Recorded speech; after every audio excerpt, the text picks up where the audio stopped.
नमस्कार दोस्तों। हिंदुस्तान में निगेटिव सोच का बहुत सारे बुद्धिजीवी मिलेगा। वो बोलता है कि हम बहुत बड़ा थिंक टैंक है, हम बहुत ही समझदार है, बहुत ही बुद्धिमान है, हमें तमाम दुनिया का जानकारी है। दोस्तों, उनके मन में थोड़ा भी पॉजिटिव पॉइंट आता नहीं है, केवल हमेशा निगेटिव बात ही करता है। दोस्तों, उसे लगता है कि अगर सड़क पर कोई बाइक लेकर जाता है तो बाइक से उसे ठोकर लग जाएगा, एक्सीडेंट हो जाएगा, वो मर सकता है, इसीलिए बाइक नहीं चलाना चाहिए। यानी कि बाइक का चलाने का वो हमेशा फायदा और नुकसान बताता है।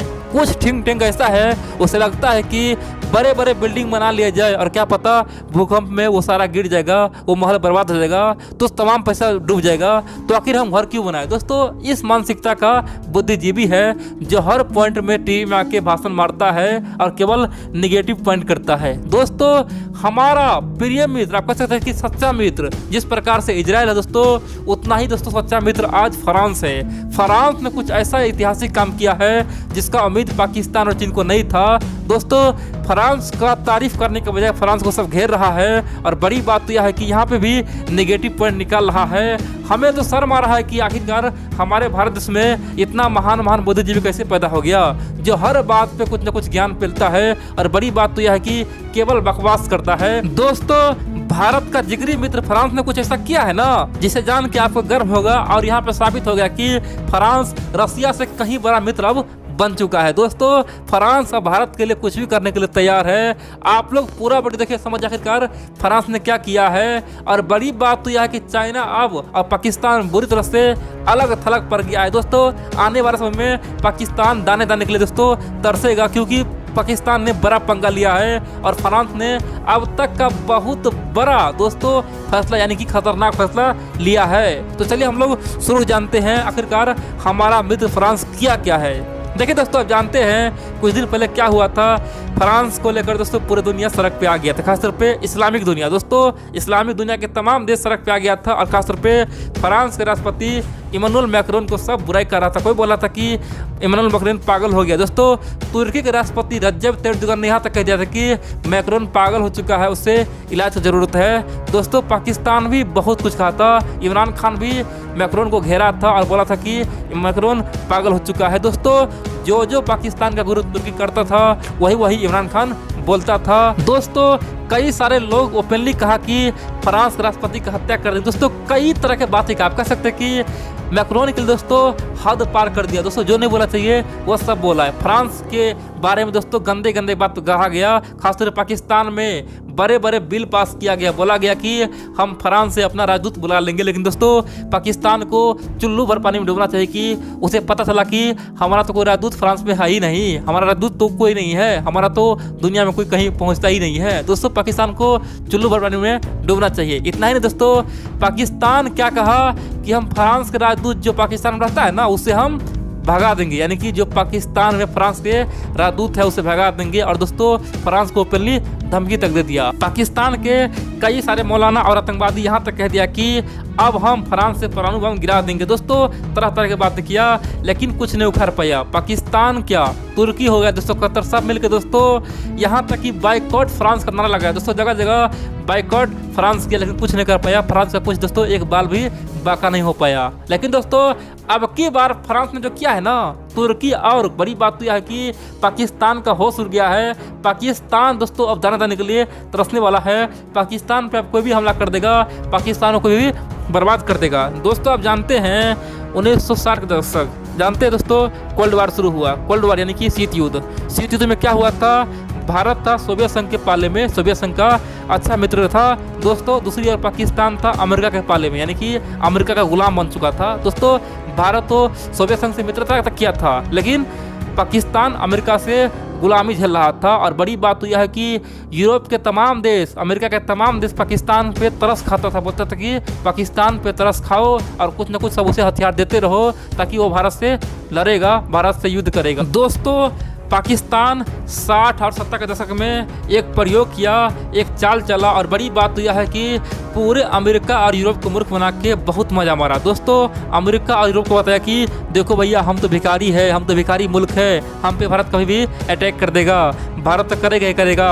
भारत के साथ सोवियत संघ भी है, हम बर्बाद हो जाएंगे। और दोस्तों, इसीलिए तरस खा के फ्रांस खासतौर पे उस समय दोस्तों पाकिस्तान को कई सारे बड़े बड़े फाइटर प्लेन दोस्तों दिया था। कह सकते हैं कि बड़े बड़े एयरक्राफ्ट दोस्तों, फाइटर प्लेन सब कुछ दिया। आप कह सकते हैं कि जिसका उम्मीद किसी को नहीं था वही काम पाकिस्तान के साथ हुआ। दोस्तों अमेरिका भी कई सारे बड़े बड़े हथियार पाकिस्तान को दिया ताकि भारत पाकिस्तान पे अटैक न करे, पाकिस्तान को नक्शे से गायब न करे दोस्तों।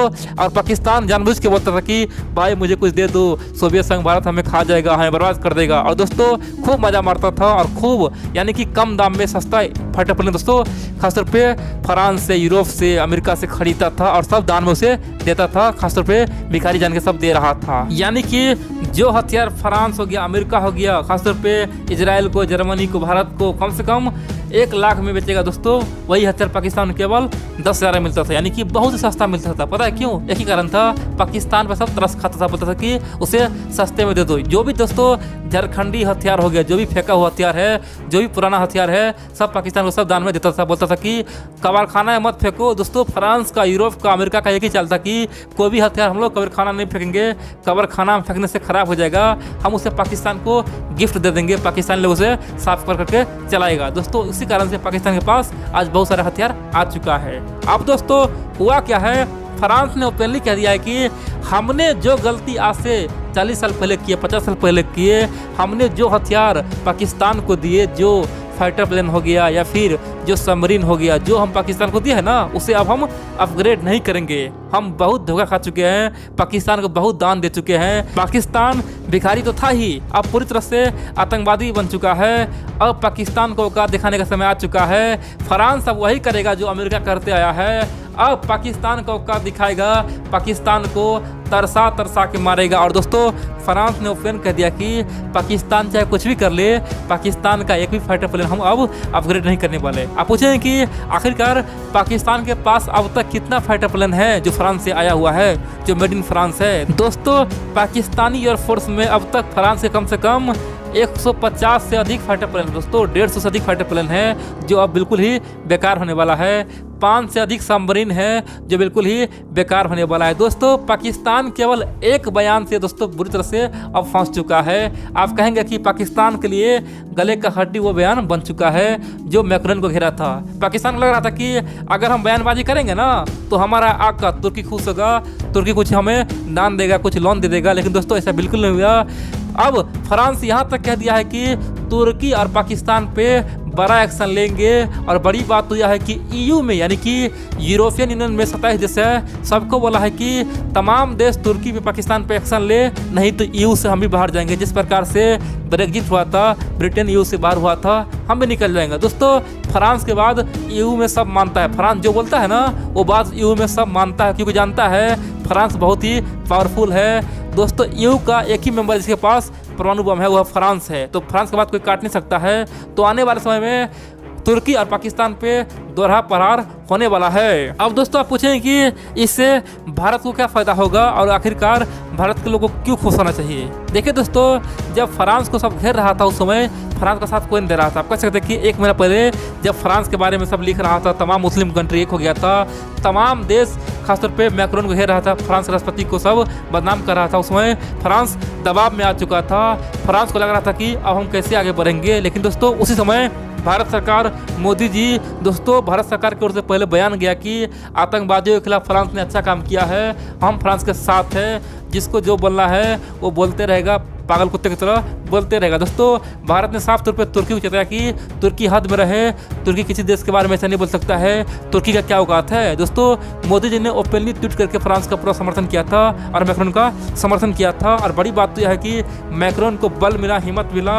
और बड़ी बात तो यह है कि उसके बाद दोस्तों पूरे दुनिया खासतौर पे फ्रांस का खुलकर समर्थन कर दिया, यहाँ तक कि रसिया भी समर्थन किया, यहाँ तक कि दोस्तों इजराइल, पूरे दुनिया समर्थन किया, अमेरिका भी किया, ट्रम्प भी किया, सब बोला कि हम मैक्रोन के साथ हैं। अब दोस्तों यहाँ पे मैक्रोन को हिम्मत मिला, उसे लग गया कि अब भारत ही है जो हमें हर मंच पे साथ देने वाला है। दुनिया का सबसे बड़ा लोकतंत्र भारत अगर कहीं कुछ बोल देना उसका अलग ही वैल्यू है। और दोस्तों फिर फ्रांस ओपनली कहा कि अब हम तुर्की पाकिस्तान को नहीं छोड़ेंगे, तुर्की पाकिस्तान को अब हम नस्ता नबूद करेंगे। और दोस्तों इसीलिए फ्रांस अब बड़े बड़े फैसला ले रहा है। अब आप पूछें कि आखिरकार भारत का थिंक टैंक का क्या कहना है यहाँ पे। देखिए दोस्तों भारत का जो बुद्धिजीवी है ना, जिसे आप कह सकते हैं कि गधों का राजा, दोस्तों उन गधों का राजा क्या कहना है, उनका कहना है कि जिस प्रकार फ्रांस पाकिस्तान को धोखा दे सकता है, उसी प्रकार आने वाले समय में फ्रांस भारत को भी धोखा दे सकता है, रसिया भारत को धोखा दे सकता है। दोस्तों ऐसा बिल्कुल नहीं है, फ्रांस का और पाकिस्तान का अलग कंडीशन है। दोस्तों भारत फ्रांस का रिश्ता आज से नहीं,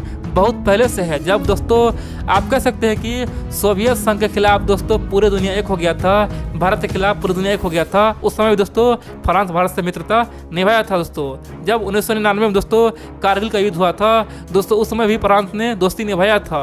जब भारत ने परमाणु परीक्षण किया था उस समय भी फ्रांस ने दोस्ती निभाया था। दोस्तों फ्रांस शुरू से परेशान रहा आतंकवादियों से, जिस प्रकार भारत आतंकवादियों से परेशान रहा है। कोई भी आतंकवादी कहीं से आता है, कहीं बम फोड़ के चला जाता है, उसी प्रकार दोस्तों फ्रांस भी शुरू से आतंकवादी से परेशान रहा है। और बड़ी बात तो यह है कि यही कारण है कि फ्रांस और भारत का रिश्ता हमेशा बेहतर रहा है और मित्रता बना रहा है। इसीलिए आप लोग ये ना समझे कि आने वाले समय में फ्रांस भारत को धोखा देगा। दोस्तों ऐसा बिल्कुल संभव नहीं है। चांद इधर से उधर हो सकता है लेकिन फ्रांस भारत को धोखा नहीं दे सकता है, क्योंकि दोनों का इंटरेस्ट सेम है, आतंकवादी को खोज खोज के मारना। और बड़ी बात तो यह दोस्तों उसका एग्जाम्पल साफ साफ दिखता है। अब देखेंगे जब अमेरिका भारत के खिलाफ प्रतिबंध लगा रहा था 1996 में दोस्तों, जब भारत ने क्या किया था, परमाणु बम का परीक्षण किया था, उस समय पूरे दुनिया भारत पर सैंक्शन लगा दिया था। लेकिन उसमें फ्रांस ने क्या बोला था, फ्रांस ने बोला था कि ये गलत हो रहा है भारत के साथ, भारत के पास वो अधिकार है जो अपनी सुरक्षा के लिए कुछ भी करे, अपने रक्षा के लिए कुछ भी करे। दोस्तों फ्रांस ने ओपनली समर्थन किया। आप कह सकते हैं कि अमेरिका के विरुद्ध जाकर फ्रांस ने बयान दिया था। दोस्तों फ्रांस कभी भारत के साथ धोखाधड़ी नहीं कर सकता है।